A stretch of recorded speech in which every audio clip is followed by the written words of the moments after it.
You've got a spare room, don't you? I'm moving in, so you need to leave. My sister-in-law and mother-in-law, who'd suddenly shown up at my brand new house, walked around sizing everything up, not even pausing to pay respects to my mother's memorial plaque before confronting me with this demand. My husband, Jason, acted like he didn't have a care in the world, lounging on the sofa with our cat even as he heard what was happening. I looked up to the heavens and thought, this is the end. Filled with a fiery determination for revenge, I calmly said, all right then, take care, and sold the house I'd barely lived in. My name is Madison, and I'm a 30-year-old office worker. Growing up in a single-parent household, I watched my mom struggle financially, so I worked hard to earn scholarships and relieve her burden as much as I could. She also wanted me to go to college. Probably because she had a hard time without a degree herself. To fulfill her wish, I studied relentlessly while others were out having fun and got into a top university, straight through. After graduating, I landed a job at a leading corporation. When the job offer came, my mom and I jumped for joy. The day I got my first paycheck, we splurged on sushi in Beverly Hills, but we were both so tense in the upscale environment that we couldn't even taste the food. I was worried about fitting in at a glamorous company since I'd always been focused on my studies, but my colleagues were very kind, and I managed to get by. Even with a good salary, my mom and I couldn't shake our frugal habits. She continued working part-time and living in our small apartment. Our only indulgence became going out to enjoy delicious meals occasionally. Every time we did, my mom would say, having such a wonderful daughter who can treat me to meals like this, I'm truly blessed. Thank you. That always made me feel proud and like all my efforts were worthwhile. But 4 years into my career, perhaps due to years of hardship, my mom's health began to decline. We went on a spa trip to hopefully improve her health, and although she seemed happy, her condition didn't get better. She kept going through cycles of rest and activity. I was consumed with worry. What would I do without her? That was all I could think about. That's when I met Jason. He was 2 years younger, a born salesman, and an outsourced sales rep with a silver tongue. Embarrassingly, at 27, I'd never had a boyfriend. Between studying and the fear of being judged for my lack of experience at my age, I had always run from any potential relationships, and before I knew it, I was 27. Jason effortlessly became a part of my life. We both didn't have fathers and loved cats. And since neither of us could keep a pet, sharing favorite cat videos and dreaming of having one someday was what brought us close. After a while, he suggested we go to a cafe. I agreed, heart racing, and he texted back that he'd wanted to ask sooner but was worried about being turned down. I was over the moon, not realizing at the time that it was probably a line he'd used before. But I believed he truly cared for me. And then, as our relationship started, something miraculous happened. My mom began to regain her spirits as she saw me dressing up and going out. She'd say with a smile, I'll take care of the house. You go and have a good time, almost as if she were the one going on the date. I had always thought sacrificing my happiness was the way to repay her. But I realized that my happiness made her happy too, just as her happiness was mine. As Jason and I became closer, my mom's health improved, and she spent less time bedridden. When I told Jason about such a conversation with my mother, he proposed, saying, hey, why don't we just get married? That way, your mom can rest a little easier, you know? Despite it being only 6 months into our relationship, I was completely smitten with Jason. His sister and mother were hairstylists who ran a salon together, and since they planned to live together in the future, he assured me that it wouldn't be a problem for him to live with my mother. When I introduced Jason to my mother, she was moved to tears and grasped both his hands, saying, please, take good care of Madison. Jason firmly held her hands in return and declared while looking into my mother's eyes, I'm honored, ma'am. I might be younger and not very reliable, but I promise to make Madison happy. At that moment, I was so overjoyed I almost cried, but looking back now, I realize he was nothing but a terrible jerk. I would later come to understand how little experience I had with the opposite sex, or rather, how little I knew about the world. Following his declaration, Jason moved in with us, bringing along a slightly large suitcase. He suggested that it would be best to start living together in the house my mother was accustomed to. We welcomed Jason into our small apartment, and while my mother enthusiastically explained how everything worked, he barely listened and said, Don't mind me, I doubt I'll be here much. I knew he was often out drinking for work and busy with client golf or surfing on Sundays, so I thought that was what he was referring to. But the reality was different. He truly never came home. On the rare occasions he did, he would just take a bath, sleep, and upon waking up, he would ask me, "Hey, can you give me some money for food?" At first, I didn't understand and asked him honestly, "Why don't you just eat here? Besides, what about your share of the living expenses, Jason?" Jason had not been contributing financially to the household, and my mother and I were living just as we had before. He then laughed with a puzzled look on his face. "Living expenses? Why should I, when I'm hardly ever here?" I almost agreed with him for a second, but then I shook myself out of it and challenged him. "Wait a minute. We're married, right? That means we're supposed to share our lives together, so... You want me to come home every day?" "No, I get that you're busy and maybe staying at friends' places, but I'd like to get a message from you when that's the case." While we were dating, Jason was very attentive, always letting me know if he was going to be late for a date, and he never broke a promise. But after we got married, he stopped reading my texts, and days would go by without a reply. When I brought this up, Jason suddenly turned ice cold and said, "Didn't think you were the kind of woman to say stuff like that," and turned away. His cold expression was something I had never seen before, and it chilled me to the bone. So I blurted out, "Huh? I'm sorry. I didn't mean to be possessive." And he instantly softened. "I know. But come on, we're married, right? Don't you trust me?" he asked, tilting his head. I shook my head vigorously. "No, that's not it. I do trust you," I said, almost in tears, and he looked into my eyes and whispered, "Thank you," then quickly added, "So, about $600 will do, okay?" Fearing he might leave me, I gave in and handed over the money. In hindsight, that was the beginning of a nightmare. To avoid worrying my mother, I couldn't confide in her and explained that Jason was just on a lot of business trips. Alone with my thoughts, I continued this strange marriage, where I would give money to Jason whenever he occasionally came home. When I finally couldn't stand it anymore and confronted him, he simply wrote his name on a divorce paper and handed it to me, saying, "If you get sick of this, you can leave me at any time." It's strange how humans work. Being given such an option made it impossible for me to leave. Jason had clearly read my mind. My mom noticed something was off with me, but she never tried to address it. As half a year passed, for some reason, my mother-in-law and sister-in-law started coming over to our place more often. Even though they supposedly ran a beauty salon, they'd show up on weekdays or weekends, without even bringing a small gift, sit in Jason's room while he was out, and say, "Don't mind us. Just some tea and snacks will do," and they'd stay for hours, sometimes even joining us for lunch or dinner. When I eavesdropped on their conversations, they were mostly bad-mouthing others, creating a really unpleasant atmosphere. One day, loud enough for me to hear, my sister-in-law said, "Wow, can't believe he married such a plain Jane. Her fashion sense is so drab," and with reckless abandon, my mother-in-law added, "Well, if she were attractive, she'd probably cheat on you," and they laughed heartily together. They didn't specify who, but I knew they were talking about me. When I was reeling from the shock and covering my ears, I heard the damning words, "Well, she's pretty much a good cash cow, isn't she?" "And with only her mom around," said my sister-in-law, and my mother-in-law chimed in with a worldly tone, "Seems easy enough to get money out of her. Plus, we get to do whatever we want," and they cackled again. I wanted to storm out of the room and tell them to leave, but I couldn't bring myself to do it. Since that day, I've been feeling really down. Jason, as usual, didn't come home and didn't even read my messages. During this time, I failed to notice my mom's health deteriorating again. Then one day at work, I got a call that my mom had been rushed to the hospital by ambulance. When I got there, I found out she had fallen down the stairs of our apartment complex, severely injuring her back.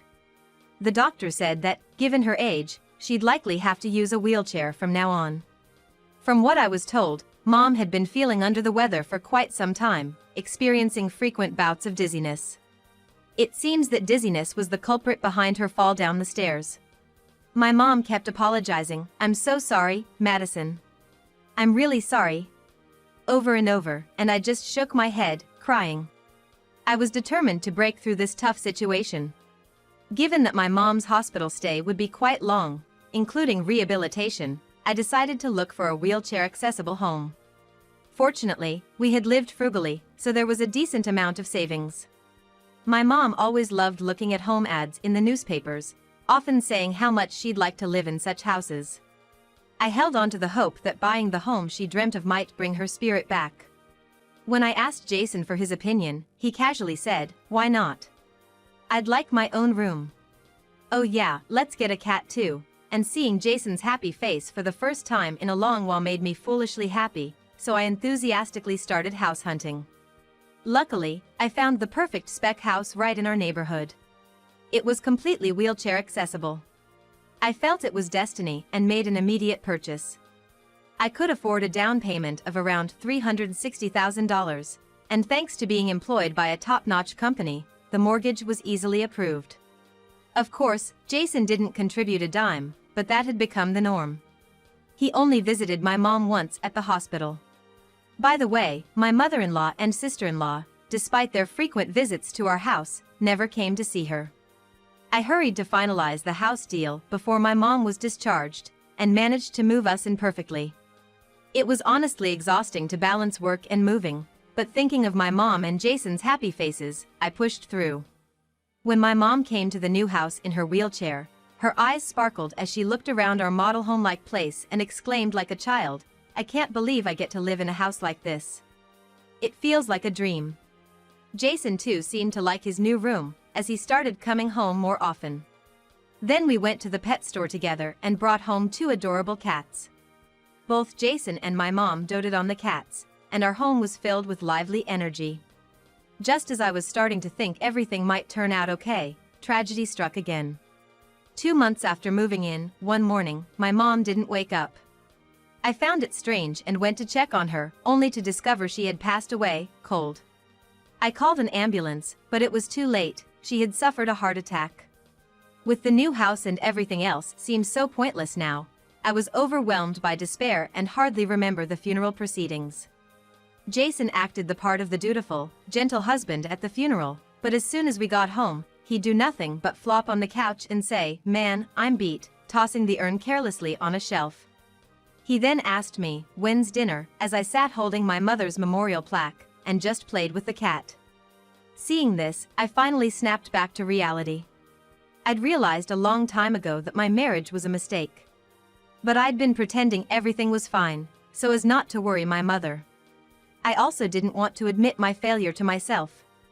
But can I really call him my husband if he doesn't even comfort me as I mourn my beloved mother? As I was staring at my so-called husband, dumbfounded, the doorbell rang. When I went to answer it, my sister-in-law and mother-in-law, still dressed in their mourning clothes, barged in, saying, "Why, this place is huge. Why didn't you tell us about it?" You see, either my mother nor I had given my mother-in-law our new address. I assumed Jason would tell them, but it seemed he hadn't bothered, perhaps out of disinterest. As they walked around the house, eyeing everything greedily, they smirked at each other and said, "You've got spare rooms, right? We'll live here. You can leave." It seemed they were under the impression Jason bought the house. Jason, meanwhile, continued to relax on the couch with the cat, seemingly oblivious to everything. Looking up to the heavens, I thought it was all over, and then my mother-in-law, still hyped up, said, "The apartment we're living in now is so noisy. The landlord comes every day just because we're a bit behind on the rent." That's when I realized their frequent visits were to escape from their landlord. My sister-in-law grinned and said, "I'll take the upstairs south room." Madison always had a knack for choosing the good spots, didn't she? They saw my mother's death as an opportunity to shamelessly move themselves into my home. Naturally, I thought, I'll send these people packing to hell. Fine, I'll leave. Take care, then. As soon as I agreed, they nearly jumped for joy and said to Jason, "Jason, we can live together again. You really can't manage without us, can you?" Jason, perhaps too tired to care, lazily laughed and said, Yeah, I'm off to bed," and retreated to his room. With spring in their step, my sister-in-law and mother-in-law told me, "We'll be moving in on Tuesday in 2 weeks, so make sure you're out by then," and left. Next week, huh? I murmured, carefully placing my mother's memorial plaque, portrait, and ashes on the shelf, and whispered to her picture, "Watch over me, Mom," as if she was smiling back at me saying, "Give them hell." I promptly filled out the divorce papers I'd prepared earlier and rushed them to the courthouse, then started plotting my revenge. Come Monday, I was sitting at a cafe terrace with a view of the new house, hat pulled down over my eyes, waiting. There was a for sale sign by the new house's doorplate. The autumn sky was clear, and as I was leisurely reading a book, a moving truck pulled up in front of the house, and out stepped Jason, my sister-in-law and mother-in-law. I knew that Jason had been helping them move over the weekend. I had demurely asked him, "Please don't come back until the moving day.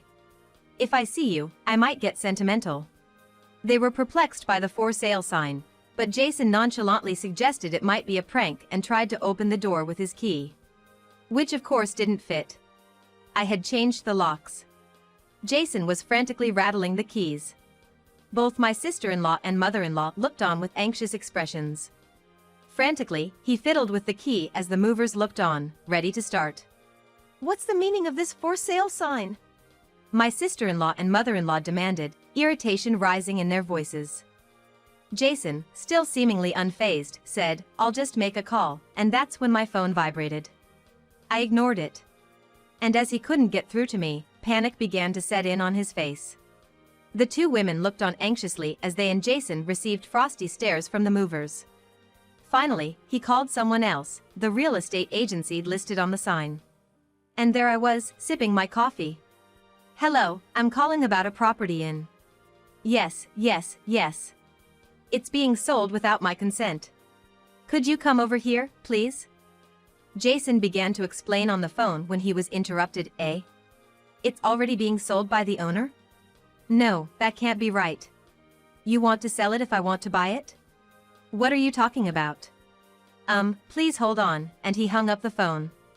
Then, my sister-in-law and mother-in-law, with faces like furious demons, stormed up to Jason and demanded, "Hold on a minute. Isn't this the house you bought?" "No. I mean, it's not that I bought it, but isn't it considered joint property if you're married? Madison can't just sell it without consent," he retorted with surprising confidence, so I stepped in to deal with it myself. Surprised, my sister-in-law and mother-in-law turned to me and nearly snapped, "What have you done with this house?" I responded with a sly voice, "What have I done? I sold it. It's my property, after all. Feel free to buy it if you want." "Oh. I thought living here meant that kind of arrangement," playing dumb. Jason turned pale and started, "Hey, you can't just do whatever you," to which I shot back, "What are you talking about? You haven't contributed a dime. And to talk about joint property when you haven't even contributed to living expenses since we got married. How dare you?" For the first time in my life, I was yelling at someone out of anger. Jason was taken aback by the sudden resistance from a woman who used to be compliant to him. I continued to press Jason, "You better give me back all the money I've given you. I'm ready with a lawyer," and shoved a business card and a claim for alimony in his face. I've always kept a household account book, so I had carefully calculated all the money I'd given to Jason. Though it was only a year and a half of marriage, the money I had handed over amounted to nearly $20,000. When Jason floundered, saying, "That was supposed to be for our living expenses, wasn't it?" "You can't just claim that," my sister-in-law and mother-in-law also chimed in, "Exactly. What are you even saying? A housewife receiving living expenses is a given. Claiming that back is terrifying for an elite woman," to which I shouted back, "Shut up. Don't meddle in someone else's business. And you too have some nerve." It felt like something inside me had exploded. Both my sister-in-law and mother-in-law seemed overwhelmed by my outburst and began to tremble, holding each other. There was no way I was going to lose to these women who were always bad-mouthing others behind their backs. Jason started to back away, looking like he might run off at any moment.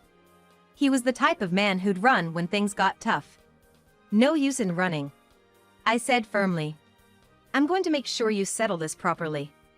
It seemed my resolve had an impact. Jason, too, collapsed just like my sister-in-law and mother-in-law, looking completely lost. The movers, looking troubled, said, Where should we move the items to?" I replied, though it felt cruel, "I don't know. Ask them." wondering where to move to when they don't even have a house, and I just smiled sweetly. What happened to them after they lost their place to go, I don't know. They probably rented a new apartment through some contacts of Jason. Jason had quit his job at a company soon after marrying me. He was scouted for a nightclub because of his playboy skills. Every night, he used the money from me like water, and while it seemed to go well at first, by the time I built our new house, he was scraping by. My sister-in-law and mother-in-law, unaware of such things, had come to depend on Jason's supposed financial strength based on the new house he had built and moved in as soon as my mother passed away. They used to say, "The beauty salon business is going well lately. We can support you, so you don't have to worry about anything." But in reality, the beauty salon managed by my mother-in-law had long since gone under. Swamped with debt and lacking real skill as hairdressers, they couldn't hold down jobs at any salon they went to. They had both been planning to rely on each other and ended up failing. Eventually, Jason got into trouble with some shady characters and disappeared. It was a fitting end for such a deadbeat man. My sister-in-law and mother-in-law are also missing, and I can't help but think they haven't exactly had the best lives. I couldn't get alimony from Jason, but I've come to see it as the cost of a life lesson. After the divorce, people have said I seem different, and somehow I've entered what you'd call my prime time for attracting others. It seems I used to be seen as serious and quiet, but now there's a certain settled confidence about me that has become attractive. I had been quite put off by the idea of marriage for a while, but as I started dining out with men more often, whenever the mood seemed to set right for something more, I'd excuse myself to go home because of my cats. Their reaction in such moments is quite telling of their character, so it's been a good strategy for sizing up men. In reality, I live in a pet-friendly apartment with my 2 cats. The other day, as I was sorting through my mother's belongings, I found a letter addressed to me. It was dated the month before she passed, right around when I'd settled into my new place. The letter was filled with various memories from my childhood through to my professional life, and it ended with her usual phrase, "To live in such a nice home, to lead such a good life, I've been blessed with a wonderful daughter. Thank you so much." I hugged that letter from my mother tightly and cried my eyes out for a while. Buying that new place definitely wasn't a waste, I've come to realize. From here on out, I'm committed to living positively and earnestly, keeping my mother's words close to my heart, and hoping to make someone feel as rewarded by me as I felt by her.